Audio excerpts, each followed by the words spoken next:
दोस्तों RRB railway technician की जो पोस्टों पर वैकेंसी आई है, जिसमें इंजीनियरिंग पोस्टों पर भी वैकेंसी है, साथ में आईटीआई लेवल वाली वैकेंसी है। अगर आपने इसके लिए आवेदन वगैरह करने की कोशिश कर रहे हैं और अगर आप एससी, एसटी, ओबीसी या फिर ईडब्ल्यूएस कैंडिडेट हैं तो थोड़ा सा ध्यान दे लीजिए इस वीडियो पर, क्योंकि इस वीडियो में आपको बताऊंगा किस तरीके से आपको यहाँ पर कास्ट सर्टिफिकेट अपलोड करना है, मतलब किस तरीके का फॉर्मेट का आपका कास्ट सर्टिफिकेट होना चाहिए। अगर आप इसमें गलत फॉर्मेट का कास्ट सर्टिफिकेट अपलोड कर देते हैं तो ज्वाइनिंग की जो प्रोसेस होगी आगे चल के, यानी कि एग्जाम वगैरह तो आपका हो जाएगा, उसके बाद जो ज्वाइनिंग की प्रोसेस होती है उसमें आपको निकाल दिया जाएगा। तो वीडियो को शुरू से लेकर आखिरी तक पूरा देखिएगा।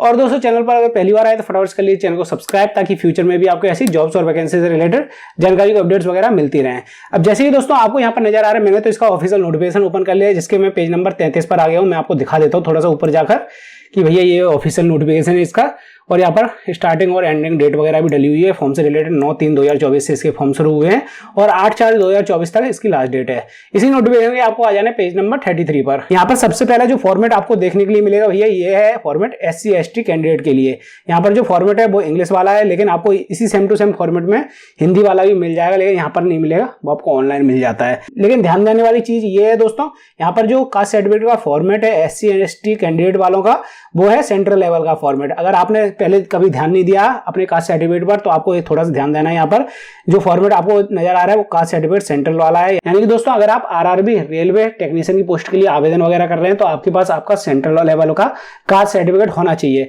अब कई लोग ये सोचते हैं भैया मैं बाद में बनवा लूंगा, अभी मेरे पास स्टेट वाला है, फॉर्म को अप्लाई कर लेता हूं उसके बाद बनवा लूंगा। तो ऐसा हो जाता है दोस्तों, कई बार ज्वाइनिंग की प्रोसेस होती है तो उसमें जब आपने आवेदन किया है जिस डेट में, उस डेट का पहले का मांगते हैं।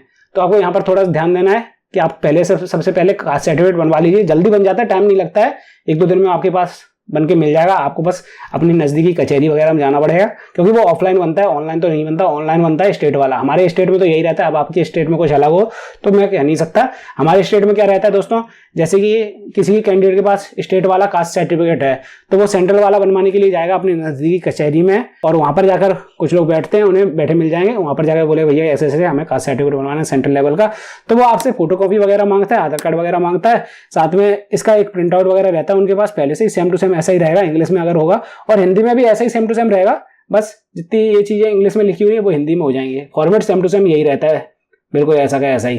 तो वो आपको फॉर्मेट देंगे, उसके पीछे फोटोकॉपी वगैरह करवाकर आपको 1-2 दिन में बनाकर दे दिया जाता है। कभी बार जल्दी मिल जाता है, लेकिन 2 दिन से ज्यादा टाइम नहीं लगता है। तो आपको देख लेना है, सबसे पहले आप अपना सेंट्रल लेवल का कास्ट सर्टिफिकेट बनवा लीजिए इस तरीके का, अगर आप SC ST कैंडिडेट हैं तो उसके बाद ही आपको फॉर्म को अप्लाई करना है, क्योंकि फॉर्म में तो नहीं लग रहा है लेकिन आगे चल के आपको जरूरत पड़ने वाली है। इसके बाद दोस्तों बात करते हैं ओबीसी कैंडिडेट की, जो कि नॉन क्रीमिलियर कैंडिडेट हैं। यानी कि क्रीमिलियर वालों को तो हो सकता है जरूरत ही नहीं पड़ती है, लेकिन नॉन क्रीमिलियर कैंडिडेट जो होते हैं उन लोगों के लिए कास्ट सर्टिफिकेट का फॉर्मेट यहाँ पर ये वाला दे रखा है।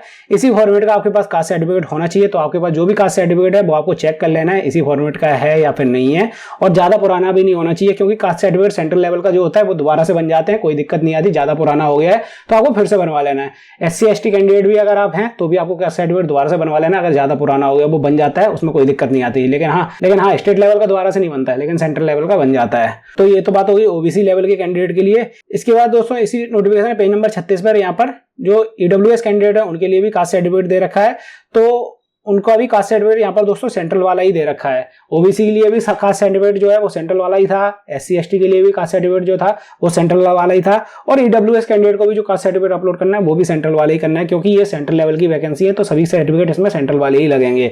अब कई लोग बोलेंगे भैया हमारे पास तो सेम टू सेम इसी फॉर्मेट का कास्ट सर्टिफिकेट है, तो आपको यहाँ पर इन चीजों पर थोड़ा सा ध्यान देना है भैया। जो यहाँ पर एरिया बता रखा है वो 5 एकड़ का बता रखा है, साथ में 1000 स्क्वायर फीट के जो यहाँ पर फ्लैट बता रखा है, साथ में प्लॉट बता रखा है 100 स्क्वायर फीट का, और residential plot 200 square feet. Same to same यही वैल्यू होनी चाहिए आपके ईडब्ल्यूएस सर्टिफिकेट में। कई बार इन वैल्यू में अंतर होता है, तो जैसे हमारे यहाँ जो MP में बनते हैं सेम टू सेम इसी फॉर्मेट का स्टेट वाला भी बनता है, सेम टू सेम इसी फॉर्मेट का सेंट्रल वाला भी बनता है। बस अंतर यहाँ पर इन्हीं वैल्यू में रहता है दोस्तों। किसी में 800 स्क्वायर फीट लिखी रहती है, किसी में 1000 स्क्वायर फीट लिखी रहती है। तो जो 800 वाला होता है वो स्टेट का हो जाता है, जो 1000 वाला होता है वो सेंट्रल का हो जाता है। और हाँ, हिंदी और इंग्लिश में भी अंतर रहता है। हमारे यहाँ क्या रहता है, अगर आप स्टेट वाला चाहिए तो वो हिंदी में बनता है, और सेंट्रल वाला चाहिए अगर आपको, वो इंग्लिश में बनता है। तो आपके स्टेट में हो सकता है अलग हो ये चीज़, तो आप वो आपको देख लेना, आपके उसी कचहरी वगैरह से पता चल जाएगा आपको। यहाँ पर जो सरकारी जगह है जहाँ पर कास्ट सर्टिफिकेट वगैरह बनाए जाते हैं उधर जाकर आपको पता चल जाएगा। इसके नीचे ही दोस्तों कुछ और फॉर्मेट भी दे रखे हैं, जैसे कि इकोनॉमिकली बैकवर्ड क्लास कैंडिडेट हैं तो उसके लिए भी कुछ फॉर्मेट वगैरह दे रखा है। तो आप इसमें चेक कर सकते हैं जो भी फॉर्मेट का आपको जरूरत है और किस तरीके का आपका फॉर्मेट चाहिए आपको, वो आपको यहाँ पर सब पता चल जाएगा इसके नोटिफिकेशन में। पेज नंबर मैंने आपको बता ही दिए थे। तो भैया अगर आपके पास भी आपका सेंट्रल का सर्टिफिकेट अभी तक नहीं बनवाया आपने तो आप बनवा लीजिए। अगर आपके पास स्टेट का है उसी के आधार पर बनेगा।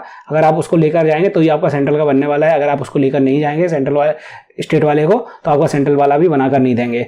और कई लोग यहाँ पर कमेंट सेक्शन में बाद में भी बोलते हैं भैया आपने सही से नहीं समझाया, मतलब इसमें सेंट्रल वाला लगाना है या फिर नहीं लगाना है। तो दोस्तों इसमें सेंट्रल वाला ही आपको लगाना है, स्टेट वाला नहीं लगाना है। यहाँ पर स्टेट वाला अगर आपके पास है तो सबसे पहले आप सेंट्रल वाला बनवा लीजिए उसी के आधार पर, उसके बाद ही आप इस वाले फॉर्म को अप्लाई कीजिए, ताकि जब भी ज्वाइनिंग की प्रोसेस हो उसमें वो बोले भैया सेंट्रल वाला कहाँ है, तो आप दिखा सकें और वो ये भी देखेंगे भैया आपने फॉर्म भरने से पहले बनवाया कि बाद में बनवाया है, नहीं तो आगे चल के आपको प्रॉब्लम हो सकती है। तो दोस्तों यही जानकारी थी इसमें इन सभी चीज़ों से रिलेटेड। अगर आपको फिर भी कोई प्रॉब्लम या समस्या आ रही तो आप मुझसे कमेंट सेक्शन में पूछ सकते हैं।